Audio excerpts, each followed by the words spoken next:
Hello friends, welcome to Fajr accounts academy. ఈరోజు second year intermediate సంబంధించి మనము డిప్రిసియేషన్ మనము ఎక్స్ప్లెనేషన్ చూసాము. ఇప్పుడు ప్రాబ్లమ్స్ ఎలా ఉంటాయి అనేది ఇక్కడ చూద్దాము. సో ఇక్కడ ఒక ప్రాబ్లం ఇవ్వడం జరిగింది. ఇక్కడ ఓవరాల్ గా ప్రాబ్లం లోకి వెళ్ళక ముందు మనం అర్థం చేసుకోవాల్సింది ఏంటంటే, ఒక మిషనరీకి ఏదో ఒక వాల్యూ ఉంటుంది. సపోజ్ ఒక మిషనరీ వాల్యూ 1,20,000 అనుకుందాం. 1,20,000 మిషనరీ వాల్యూ అనుకుందాం. ఇది ఒక 10 సంవత్సరాలు పనిచేస్తుంది. 10 సంవత్సరాల తర్వాత దీనిని అమ్మేస్తే ఒక 20,000 రూపాయలు మాత్రం వస్తాయి. ఆ 1,00,000 రూపాయలు రావు. 10 సంవత్సరాల తర్వాత అమ్మేస్తే మనకు లాస్ట్ లో ఒక 20,000, దీన్ని మనం తుక్కు అంటాం కదా, స్క్రాప్ అనొచ్చు, లేదా గుజరీకి వేసాము అంటారు, లేదా వేస్టేజ్ కింద పడేసాము అంటాము. సో లోకల్ గా చాలా రకాలుగా పిలుస్తూ ఉంటారు. మనం కూడా ఏదైనా ఒక ప్రోడక్ట్ వాడతాము, చాలా రోజులు వాడేసిన తర్వాత అది ఇంకా దాని నుంచి మనకి ఏం రానప్పుడు ఏం చేస్తామంటే పాత ఇనుప సామాన్ వాడికి వేసేస్తాం కదా. అలా వేసేసేటప్పుడు దాని నుంచి మనకి కొంత అమౌంట్ అనేది వస్తుంది.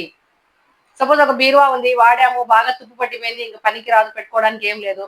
దాన్ని తీసుకుని ఏం చేస్తాం, పాత రేకులు, ఇనుప సామాన్లు కొనేవాళ్ళు, గుజరీ వాళ్ళు ఉంటారు కదా, వేస్టేజ్ అంతా కొనేవాళ్ళు, వాళ్ళకి ఇచ్చేస్తే వాళ్ళు ఒక 1,000, 500, 200 ఏదో ఇస్తారు. బుక్స్ ఉన్నాయి, బుక్స్ కూడా అంతే కదా. చాలా మంది ఏం చేస్తారు, బుక్స్ వాడినంతసేపు వాడతారు. ఇక బుక్స్ వాడేసిన తర్వాత దాన్ని కూడా తీసుకెళ్లి స్క్రాప్ కింద తోసేస్తే వాడు కిలో లెక్కన వేసుకుంటాడు. కిలో 10 రూపాయలకు, 15 రూపాయలకు, 20 రూపాయలకు కిలో లెక్కన డబ్బులు ఇస్తాడు. అలా అమ్మినప్పుడు వచ్చే డబ్బుల్ని స్క్రాప్ వాల్యూ అంటాం. సో ఇప్పుడు ఒక మిషన్ వాడుతున్నాము, 1,20,000 ఆ మిషన్ కాస్ట్. అది ఎన్ని సంవత్సరాలు ఉంటుంది మన దగ్గర? 10 ఇయర్స్ ఉంటుంది. అది ఎన్ని సంవత్సరాలు ఉంది అంటే 10 ఇయర్స్ మన దగ్గర ఉంటుంది. 10 ఇయర్స్ తర్వాత కూడా దాన్ని అమ్మేసి ఇక్కడ మనకి ఎంత వస్తా ఉంది అంటే 20,000 దాని నుంచి మనకి వస్తుంది. సో 20,000 వచ్చిందంటే ఎంత మిషన్ ని మనం వాడుకున్నాం? 1,00,000 రూపీస్ యొక్క మిషన్ ని మనం వాడుకున్నాం. 1,00,000 రూపాయల విలువ గల మిషనరీని మనం వాడాము. లాస్ట్ లో అమ్మితే కూడా 20,000 రూపాయలు మనకి వచ్చింది. ఓకే, ఇప్పుడు ఈ 10,000 రూపాయలు ఎన్ని రోజులు ఉన్నది? 10 ఇయర్స్ వరకు ఉన్నది మన దగ్గర. 1,00,000 రూపాయలు. ఈ 1,00,000 రూపాయలని మనం ఎన్ని సంవత్సరాల లోపల వాడుకుంటున్నాము? 10 సంవత్సరాల లోపల వాడుకుంటూ ఉన్నాం. 1,20,000 రూపాయల మిషన్ లాస్ట్ లో అమ్మితే 20,000 వచ్చింది. సో మనము ఎంత వాల్యూ వరకు వాడుకోవచ్చు అంటే, ఆ మిషన్ నుంచి మనకి ఎంత వస్తా ఉందంటే ఓన్లీ 1,00,000 రూపాయల విలువ మేరకు మనం ఇక్కడ వాడుకుంటున్నాం. అది ఎన్ని సంవత్సరాల లోపల? 10 సంవత్సరాల లోపల వాడుకుంటున్నాం. ఈ 10 సంవత్సరాల లోపల వాడేటప్పుడు ఒక్కసారిగా మనం నష్టాన్ని భరించలేం కాబట్టి ప్రతి సంవత్సరం కొద్ది కొద్దిగా తగ్గించుకుంటూ రావాలి. ప్రతి సంవత్సరం కొంత తగ్గించాలి. అది ఎంత తగ్గించాలి? 5,000 తగ్గించుకోవచ్చు, 10,000 తగ్గించవచ్చు, 20,000 తగ్గించవచ్చు, 30,000 తగ్గించవచ్చు, మన ఇష్టం వచ్చినంత తగ్గించవచ్చు. కానీ మరీ ఎక్కువ కాకుండా, మరీ తక్కువ కాకుండా, ఒక సమభాగంలో, ఒక మినిమం వాల్యూ లేదా కనిష్ట విలువలో, ఒక సాధారణంగా ప్రతి సంవత్సరం ఇంత తీసుకుంటే మనకు రీజనబుల్ గా ఉంటుంది అనేలాగా ఒక రేట్ అనేది ఫిక్స్ చేసుకుంటాం. మనము ఇంటర్మీడియట్ ఫస్ట్ లో చదివింటాం ఏమనేసి, అకౌంట్స్ అనేవి ఒక సీక్వెన్స్ ఫాలో అవుతుంది, రూల్స్ అండ్ రెగ్యులేషన్స్ అనేవి ఉన్నాయి. ఆ రూల్స్ రెగ్యులేషన్స్ ఎలా ఉంటాయి అంటే ఎవరు చూసినా కూడా అవే ఫాలో అయ్యే విధంగా ఉంటాయి. అందరూ అదే ఫాలో అవుతారు. మనం కూడా ఒక సీక్వెన్స్ అనేది ఫాలో అయ్యే విధంగా అకౌంట్స్ అనేవి రాసుకోవాలి. సో ఇలా రాసుకునేటప్పుడు ఇప్పుడు మిషనరీకి సంబంధించి మనం ఒక అకౌంట్ రాయాలి. మిషనరీకి సంబంధించి ఒక అకౌంట్ రాసేటప్పుడు చూడండి, 10 సంవత్సరాలు దీని విలువ తగ్గించాలంటే ఒకటో సంవత్సరంలో 5,000, రెండో సంవత్సరంలో 10,000, మూడో సంవత్సరంలో 12,000, నాలుగో సంవత్సరంలో 15,000, ఐదో సంవత్సరంలో 20,000. ఇలా తగ్గిస్తే బాగుంటుందా? మన ఇష్టమే కదా అని తగ్గించుకోకూడదు. మన ఇష్టమే లేనేసి ఎట్లా పడితే అట్లా తగ్గించడానికి లేదు.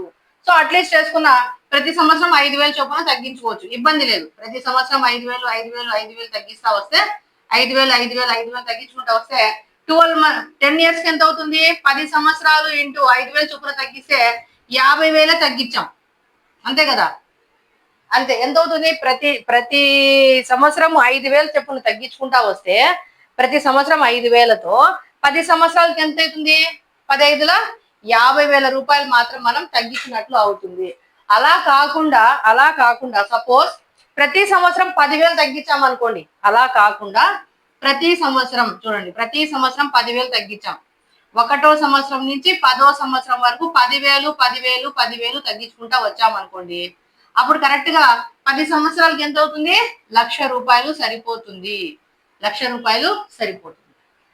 చూడండి, ఒక సంవత్సరం 5,000, ఒక సంవత్సరం 10,000, ఒక సంవత్సరం 12,000, ఒక సంవత్సరం 15,000 అట్లా మనం తగ్గించడానికి లేదు. ఒక సీక్వెన్స్ అనేది ఫాలో అవుతాం, ఒక ఆర్డర్ అనేది ఫాలో అవుతాం. అలా ఫాలో అయ్యేటప్పుడు సంవత్సరానికి ఇంత అనేది నికరంగా ఒకసారి ఫిక్స్ చేసుకుంటాము. దానినే మనం ఇక్కడ స్ట్రైట్ లైన్ మెథడ్ అని పిలుస్తాము. స్ట్రైట్ లైన్ మెథడ్ అంటే ఒకటే విలువను తగ్గించుకుంటా రావాలి. లైన్ ఎలా ఉంటుంది? స్ట్రైట్ లైన్ ఒకటే లైన్ గా పోతా ఉంటుంది.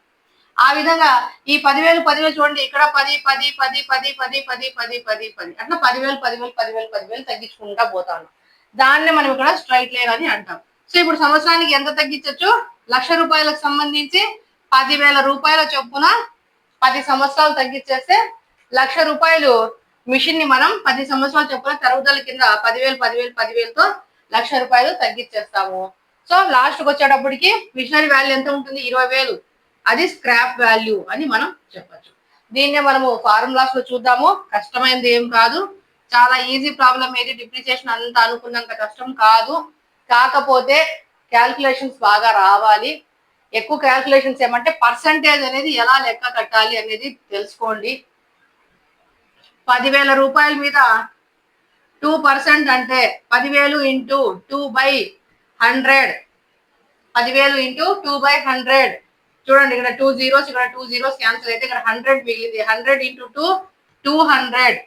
ఇది ఒక క్యాల్కులేషన్. ఇలాంటి చిన్న క్యాల్కులేషన్స్ డిప్రిసియేషన్ చాప్టర్ లో ఎక్కువగా ఉంటాయి. సో ఈ క్యాల్కులేషన్స్ అనేవి మీరు నేర్చుకోవాలి. నిదానంగా అయినా సరే మీరు నేర్చుకోండి. ఓకే, ఇకపోతే ఇక్కడ చూడండి, ప్రాబ్లం చూద్దాము. An asset is purchased for 60,000 rupees. ఒక అసెట్ వాల్యూ ఎంత? 60,000 rupees. The useful life of the asset is 8 years. 60,000 పెట్టి ఒక అసెట్ అంటే ఆస్తి, ఒక ఆస్తిని కొన్నారు. ఏ మాసం మనకు చెప్పాల. So the useful life of the asset is 8 years. ఆ అసెట్ అనేది ఎన్ని రోజులు మన దగ్గర ఎంత మనకు వర్తబుల్ గా పని చేస్తుందంటే 8 సంవత్సరాలు మాత్రమే అది మనకు వర్తబుల్ గా ఉంటుంది, అంటే పని చేస్తుంది. ఆ 8 సంవత్సరాల వరకు దాన్ని మనం వాడుకోవచ్చు. ఆ తర్వాత వాడుకోవడానికి లేదు. And the residual value is 6,000 rupees. Residual value అంటే తుక్కు విలువ, వేస్టేజ్ వాల్యూ. ఇంకా అదంతా పూర్తిగా మనం వాడుకున్న తర్వాత ఆ మిషనరీని మళ్ళీ మనం అమ్మేస్తే మిషనరీ నుంచి మనకి ఎంత వస్తుంది వాల్యూ అంటే 6,000 రూపీస్ వస్తుంది. అది స్క్రాప్ వాల్యూ అని అంటాము. స్క్రాప్ వాల్యూ అంటే తుక్కు విలువ, వేస్ట్ విలువ, పాత ఇనుప సామాన్లకు వేసే విలువ, గుజిరీ విలువ, ఇంకా లోకల్ భాషలో ఏదన్నా ఉంటే ఉండొచ్చు. సో స్క్రాప్ వాల్యూ ఎంత అంటే 6,000 రూపాయలు ఇచ్చాడు. ఇక్కడ ఏమంటున్నాడు? ఫైండ్ అవుట్, కనుక్కోండి. ఏం కనుక్కోవాలి? The annual depreciation and annual depreciation. సంవత్సరానికి డిప్రిసియేషన్ ఎంత? అండ్ రేట్ ఆఫ్ డిప్రిసియేషన్, ఎంత పర్సంటేజ్ కట్టవచ్చు, ఎంత శాతము, ఎంత పర్సంటేజ్ ని మనము డిప్రిసియేషన్ గా తీసుకోవచ్చు అని ఇచ్చారు. ఇక్కడ సింపుల్ ఫార్ములాస్ 2 ఉన్నాయి. ప్రతి ప్రాబ్లం లో ఈ ఫార్ములాస్ రావు. స్టార్టింగ్ లో మాత్రం 1 or 2 ప్రాబ్లమ్స్ ఉన్నాయి. మీరు డైరెక్ట్ గా ప్రాబ్లం చేసుకోవచ్చు. ఇది మీకు షార్ట్ క్వశ్చన్ ఏదైనా అడిగితే అడగచ్చు. సో షార్ట్ క్వశ్చన్స్ కోసమైనా నేర్చుకోవాల్సిందే. దీంట్లోనే ఇదొక్కటే, ఈ 1-2 ప్రాబ్లమ్స్, మిగతా ప్రాబ్లమ్స్ వేరేగా ఉంటాయి. ఓకే, ఇక్కడ చూడండి, యాన్యువల్ డిప్రిసియేషన్ అంటే సంవత్సరానికి. సో ఇక్కడ ఒక రాద్దాం చూడండి. ఇక్కడ అసెట్ వాల్యూ ఎంత? అసెట్ వాల్యూ ఎంత ఇచ్చాడు? అసెట్ వాల్యూ 60,000 రూపాయలు asset value. Scrap value SV అని రాశారు. స్క్రాప్ వాల్యూ అంటే తుక్కు విలువ. లాస్ట్ లో అమ్మేస్తే ఎంత వస్తుంది? 6,000 రూపాయలు వస్తుంది. 6,000 రూపాయలు వస్తుంది. సో మనం ఎంత మిషనరీని వాడుకోవచ్చు అసెట్ ని అంటే 54,000 రూపాయల మిషనరీని మాత్రం ఇక్కడ వాడుకోవచ్చు. 54,000 రూపాయలకి వాడుకుంటున్నాము. అది ఎన్ని సంవత్సరాల్లో వాడుకోవాలి? 8 సంవత్సరాల లోపల, 8 సంవత్సరాల వరకు 54,000 రూపాయలు మిషనరీని వాడేస్తాము. ఆ తర్వాత అంటే 9వ సంవత్సరంలో లేదా 8వ సంవత్సరం చివరి రోజు ఏం చేస్తున్నాము? అమ్మేస్తే గుజరీకి వేసి ఎంత వచ్చిందంటే 6,000 రూపాయలు మనకు వచ్చింది. 60,000 మిషన్ ని కొన్నాము, లాస్ట్ లో అమ్మేస్తే 6,000 వస్తుంది. 8 సంవత్సరాలు అమ్మేస్తే, 8 సంవత్సరాల తర్వాత అమ్మేస్తే 6,000 వస్తుంది. ఆ లోపల మనకి ఎంత వాడుకోవచ్చు మిషనరీ అంతా అంటే 54,000 రూపాయలు మిషనరీని ఇక్కడ వాడుకోవచ్చు. సో ఇది ఒకటి రఫ్ గా గుర్తుపెట్టుకోండి. ఓకే, నెక్స్ట్ ఏంటంటే ఇక్కడ ఒక మిషనరీని తీసుకున్నప్పుడు దానికి డైరెక్ట్ ఎక్స్పెన్సెస్, ఇండైరెక్ట్ ఎక్స్పెన్సెస్ అనేవి వస్తాయి. ఒక అసెట్ తీసుకుంటే అది ఏదైనా కావచ్చు, ఒక అసెట్ కి సంబంధించి డైరెక్ట్ ఎక్స్పెన్సెస్, ఇండైరెక్ట్ ఎక్స్పెన్సెస్ అనేవి ఉంటాయి. ప్రత్యక్ష ఖర్చులు, పరోక్ష ఖర్చులు. డైరెక్ట్ ఎక్స్పెన్సెస్ అనేవి అసెట్ కి యాడ్ అవుతాయి, ఇండైరెక్ట్ ఎక్స్పెన్సెస్ ని యాడ్ చెయ్యము. మరి డైరెక్ట్ ఎక్స్పెన్సెస్ అంటే ఏంటి, ఇండైరెక్ట్ ఎక్స్పెన్సెస్ అంటే ఏంటి? సపోజ్ ఒక పెద్ద మిషనరీని తెచ్చినారు, మీరు సింపుల్ గా చూస్తే, మీరు దోశ పిండి వేసుకొని రావడానికి వెళ్తూ ఉంటారు కదా, చూసే ఉంటారు. దోశ పిండి వేసుకుంటారు కదా, దోశలు ఏమంటారు, అరిసెలు అంటారా, ఇంకేమన్నా అంటారు ఏమో తెలీదు, మా సైడ్ దోశలే అంటాం. ఇడ్లీ దోశ టిఫిన్ తిన్నాం కదా ఆ పిండి. సో ఇప్పుడు ఆ పిండి వేసుకొని వచ్చడానికి మీరు ఎప్పుడైనా మిషనరీ దగ్గర పోతే, మిషనరీని ఏం చేస్తారంటే ఒక చోట ఫిక్స్ చేస్తారు, మిషనరీని అలాగే వదిలేరు. కొంచెం డీప్ గా గమనిస్తే కింద బోల్ట్లు నట్లు వేసి కింద మిషన్ ని ఫిక్స్ చేసి దానికి ప్రాపర్ గా వైరింగ్ తీసి ఆ వైరింగ్ ఏదో ఒక స్విచ్ బోర్డ్ దగ్గర ఫిక్స్ చేసి దానికి బెల్ట్, దాని దగ్గరలో ఇంకొక బెల్ట్ తిరిగేలాగా పక్కన ఇంకొక మిషన్ ని దాన్ని సెట్ చేసి ఆ బెల్ట్ తిరిగేలాగానో లేదా ఆ మిషనరీ అక్కడ ఉండేలాగా ప్రాపర్ గా ఒక దగ్గర మొత్తం సెట్ చేస్తారు. దానిని ఇన్స్టలేషన్ అంటాం. అంటే స్థాపన, ఒక చోట స్థాపించాం. అది కూడా సపోజ్ ఇప్పుడు ఆ పిండి కొట్టే మెషిన్ 25,000 రూపాయలు అనుకోండి. ఆ దోశ పిండినో ఇడ్లీ పిండినో కొడతారు కదా, ఆ మిషన్ 25,000 రూపాయలు అనుకోండి. ఆ 25,000 రూపాయలకి 2,000 రూపాయలు డైరెక్ట్ ఎక్స్పెన్సెస్. ఏంటివి? ఇన్స్టాల్ చేసినందుకు అతనికి ఇచ్చే లేబర్, వైరింగ్, ఆ బోల్ట్లు నట్లు కింద వేసి బిగించినందుకు, దానికి అవసరమైన స్విచ్ బోర్డు ఒకటి రెడీ చేసి ఫిక్స్ చేసినందుకు. చూడండి, మిషన్ తెస్తానే మిషనరీతోనే అయిపోతుందా? మిషనరీతోనే ఎప్పుడు కాదు. మిషనరీకి తోడు ఏం కావాలి? మిషనరీతో పాటు ఏమవసరము? ఒక స్విచ్ బోర్డు కావాలి, దానికి ఒక వైరింగ్ కావాలి, దానికి మళ్ళీ బెల్ట్ తిరగడానికి ఇంకా దాని పక్కన ఏదైనా ఇంకొక చిన్న మిషన్ ఫిట్టింగ్ చేయాలి, దానికి దీనికి డిస్టెన్స్ చూసుకొని కింద భూమిలో బోల్ట్లు నట్లు వేసి ఒక రాడ్స్ లాంటివి ఏదైనా వేసి దాన్ని గట్టిగా ఫిక్స్ చేసేస్తారు. మిషన్ జరగదు, ఇంకా అటు ఇటు మీరు సర్దినా జరగదు. సో ఆ విధంగా ఏం చేశారు, అవన్నీ చేసేదానికి అవసరమైనటువంటి ఖర్చుల్ని ఏమంటామంటే ఇక్కడ డైరెక్ట్ ఎక్స్పెన్సెస్, ప్రత్యక్ష ఖర్చులు. సపోజ్ ఈ మిషన్ పెట్టిన షాప్ వాడు, అయ్యా మేము మిషన్ పెట్టినాము, దానికి సపరేట్ గా వాళ్ళ అడ్వర్టైజ్మెంట్, దానికి ఒక పూజా పునస్కారం లాంటివి చేసుకుంటే అవన్నీ ఇండైరెక్ట్ ఎక్స్పెన్సెస్ కింద తీసుకోవచ్చు. అది లెక్కలోకి రాదు. పూజ చేసుకున్నారు, బాగా ఒక 10 మందికి పిలిచి భోజనాలు పెట్టి, మేము కొత్తగా ఇడ్లీ పిండి దోశ పిండి మిషన్ పెట్టినాము, మేము ఇవన్నీ చేసుకుంటున్నాం అంటే అది అవసరం లేదు. నువ్వు అవి పెట్టినా మిషన్ జరుగుతుంది. జరగడం అంటే రన్ అవుతుంది, స్విచ్ చేస్తే రన్ అవుతుంది. నువ్వు 10 మందికి భోజనాలు పెట్టకపోయినా మిషన్ స్విచ్ వేస్తే రన్ అవుతుంది. దానికి మళ్ళీ ఒక సపరేట్ పెద్ద బ్యానర్ పెట్టినావు. నువ్వు బ్యానర్ పెట్టినా మిషన్ స్విచ్ చేస్తే రన్ అవుతుంది, నువ్వు బ్యానర్ పెట్టకపోయినా స్విచ్ చేస్తే మిషన్ రన్ అవుతుంది. సో ఏదైతే మనము ఇండైరెక్ట్ ఎక్స్పెన్సెస్ అంటే దేని వల్ల అయితే మిషనరీకి అసెట్ కి లాభం రాదో అది ఇండైరెక్ట్ ఎక్స్పెన్సెస్. అదే నువ్వు బోర్డు లో నట్లు ఫిక్స్ చేయకుండా స్విచ్ బోర్డు వేయకుండా నువ్వు మిషన్ రన్ చేస్తే అవుతుందా? కాదు. కాబట్టి ఏదైతే మిషనరీకి ఖచ్చితంగా అవసరం అవుతాయో దానిని డైరెక్ట్ ఎక్స్పెన్సెస్ అంటారు. ఏ వస్తువుతో అయితే ఏదైతే మనకి ఖచ్చితంగా అవసరం అవుతుందో ఆ వస్తువులు, ఆ ఖర్చులు ఏవైతే ఉన్నాయో వాటిని డైరెక్ట్ ఎక్స్పెన్సెస్ అనొచ్చు. ఇప్పుడు ఈ మిషనరీలు ఏమి, నువ్వు కింద వేసిన బోల్టులు, వైరింగ్, స్విచ్ బోర్డు, మళ్ళీ స్విచ్ బోర్డు పెట్టే ప్లగ్, బెల్ట్, ఇవన్నీ కూడా డైరెక్ట్ ఎక్స్పెన్సెస్. నువ్వు 10 మంది పిలిచి భోజనాలు పెట్టి ఒక పెద్ద బ్యానర్ కడితే అవి indirect expenses. Okay, indirect expenses ని లెక్కలోకి తీసుకోము, ఆ డైరెక్ట్ ఎక్స్పెన్సెస్ అనేవి ఇక్కడ తీసుకుంటాం. ఇలాంటి సందర్భంలో ఇప్పుడు మిషనరీ కాస్ట్ ఎంత అంటే asset 25,000 plus direct expenses 2,000, 27,000 machinery అవుతుంది. ఎంత అవుతుంది? ఇలాంటి సందర్భంలో మిషన్ వాల్యూ ఎంత లేదా అసెట్ వాల్యూ ఎంత అంటే 27,000 రూపీస్ అవుతుంది. ఓకే, ఇప్పుడు అర్థమైందా? Direct expenses, indirect expenses. మనకు ఈ ప్రాబ్లం లో ఏ ఎక్స్పెన్సెస్ కూడా ఇవ్వలేదు. ఇప్పుడు జస్ట్ ఏం కనుక్కోవాలి మనము? Find out annual depreciation. సంవత్సరానికి మనం ఎంత డిప్రిసియేషన్ తీసుకోవాలి అంటే చూడండి, annual depreciation is equal to cost of asset minus scrap value by useful life. So cost of asset ఎంత? 60,000. కాస్ట్ ఆఫ్ అసెట్ ఎంత? 60,000. Scrap value 6,000 by useful life ఎంత? 8 years. Life ఎంత? 8 years. That equal to 54,000 by 8. 54,000 by 8. ఇందాక మనం వేసింది అక్కడ వచ్చింది. 54,000 రూపాయల మిషనరీని 8 సంవత్సరాల్లో వాడాలి. ఇప్పుడు సంవత్సరానికి ఎంత? ఈక్వల్ గా డిస్ట్రిబ్యూట్ చేస్తే స్ట్రైట్ లైన్ మెథడ్ అని అంటాం. ఈక్వల్ గా ఉంటుంది డిప్రిసియేషన్, ఈక్వల్ గా ఉంటే దాన్ని స్ట్రైట్ లైన్ మెథడ్ అంటాం. సో 8 తో మనం డిప్రిసియేషన్ చేస్తే 48 6750 6,750 రూపాయలు డిప్రిసియేషన్. సంవత్సరానికి ఎంత తీసారు? ఈక్వల్ గా ఉండాలి. ఇయర్ 1 లో 6,750, ఇయర్ 2 లో 6,750, ఇయర్ 3 లో 6,750, అట్లా ఈక్వల్ గా ఎంత ఉండాలి?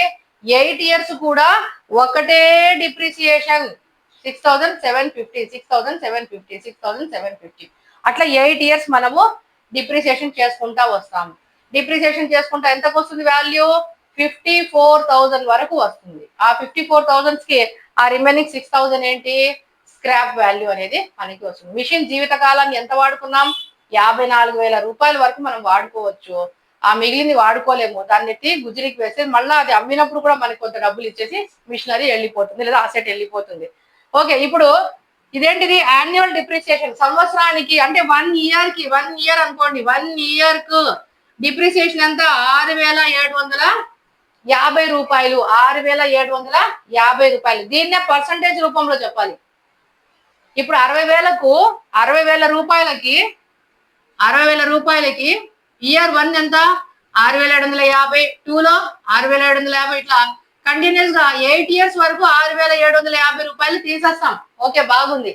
కానీ పర్సంటేజ్ లో చెప్పండి. పర్సంటేజ్ ఎంత? 10%, 5%, 4%, ఎట్లా ఎంత పర్సంటేజ్ అనేది అడిగినారు. చూడండి, రేట్ ఆఫ్ డిప్రిసియేషన్, దాన్నే పర్సంటేజ్. రేట్ ఆఫ్ డిప్రిసియేషన్ కి ఒక ఫార్ములా వాళ్ళు ఇచ్చేసారు మనకి. సో చూడండి ఏమి ఇచ్చారు? Rate of depreciation is equal to annual depreciation by original cost of the asset into 100. ఇక్కడ యాన్యువల్ డిప్రిసియేషన్ ఎంత ఇచ్చారు? మరి ఇప్పుడు కనుక్కున్నాం. 6,750, 6,750. యాన్యువల్ డిప్రిసియేషన్ ఎంత? 6,750 by original cost of the asset, ఈ ప్రాబ్లం ఎంత అంటే 60,000 బై 60,000 ఇంటూ 100. ఈ క్యాల్కులేషన్స్ మీకు రావాలి. ఇవైతే మనం నేర్పించగలమా? నేర్పించలేము. చిన్న చిన్న క్యాల్కులేషన్స్ బాగా ప్రాక్టీస్ చేస్తే వస్తుంది. చూడు, యాన్యువల్ డిప్రిసియేషన్ ఎంత? 6,750. ఒరిజినల్ కాస్ట్ ఎంత? 60,000 ఇంటూ 100. ఇక్కడ 2 zeros వెళ్ళిపోతాయి. ఇక్కడ ఇంకొక 0, పైన ఒక 0. సో 670/60 ఈజ్ ఈక్వల్ టు, ఉండండి నేను ఆన్సర్ డైరెక్ట్ చేస్తాను, మీరు మాత్రం క్యాల్కులేట్ చేయండి. 11.25% వచ్చింది. నేను ముందే క్యాల్కులేట్ చేసి పెట్టా, మీరు మాత్రం చేయండి. 11.25%. ఈ ప్రాబ్లంలో 2 ప్రిన్సిపల్స్ ఉన్నాయి. ఆ 2 ప్రిన్సిపల్స్ ఇవి. మీకు షార్ట్ లో అడుగుతారు. 5 మార్క్స్ క్వశ్చన్ లో మీకు ఇది షార్ట్ క్వశ్చన్ లోకి రాదు, వెరీ షార్ట్ క్వశ్చన్ కి ఇది రాస్తే రావచ్చు. సో ఇది ఈ ప్రాబ్లము. నెక్స్ట్ కమింగ్ ప్రాబ్లమ్స్ లో ఇవన్నీ ఏమి ఉండవు, డైరెక్ట్ ప్రాబ్లమ్ లోకి వెళ్ళిపోవడమే. ఓకే, సో ఇది మనకు చిన్న ప్రాబ్లం, షార్ట్, వెరీ షార్ట్ కి. ఎందుకంటే మెయిన్ ఇది అవసరం. యాన్యువల్ డిప్రిసియేషన్ అనేది మనం అక్కడక్కడ ఒక్కొక్కసారి రిపీట్ అవుతుంది. యాన్యువల్ డిప్రిసియేషన్ ఒక్కొక్కసారి మనమే కనుక్కొని ప్రాబ్లం చేయాల్సి వస్తుంది. ఇప్పుడు డైరెక్ట్ గా ప్రాబ్లంలో ఏమిస్తాడంటే, ఎక్కువగా చూడండి, ప్రాబ్లంలో ఏమిస్తాడంటే ఇది ఉంటుంది, అంటే అసెట్ వాల్యూ ఉంటుంది, స్క్రాప్ వాల్యూ కూడా ప్రాబ్లంలో ఇచ్చేస్తాడు, ఈ రేట్ ఆఫ్ ఇంట్రెస్ట్ ఇచ్చేస్తాడు. ఈ 3 ఇస్తాడు ప్రాబ్లంలో. ఈ 3 వాళ్లే ఇచ్చేస్తారు, మనం ప్రాబ్లం చేయాలి. ఇది జస్ట్ ఒక బేసిక్ ప్రాబ్లం, చిన్న ప్రాబ్లం ఇది. Okay, thank you for watching. Depreciation మళ్ళీ కమింగ్ చాప్టర్ లో మనం డిప్రిసియేషన్ ప్రాబ్లమ్స్ చేద్దాం. ఇది వెరీ షార్ట్ క్వశ్చన్ కి మనం తీసుకొని చేయడం జరిగింది. Okay, thank you. Please like, share and subscribe. Me friends ఎవరైనా ఉన్నా కూడా కామర్స్ స్టూడెంట్ కి మన ఛానల్ ని సబ్స్క్రైబ్ చేసుకోమని చెప్పండి. మనం మరిన్ని వీడియోస్ పెడతాం. Thank you.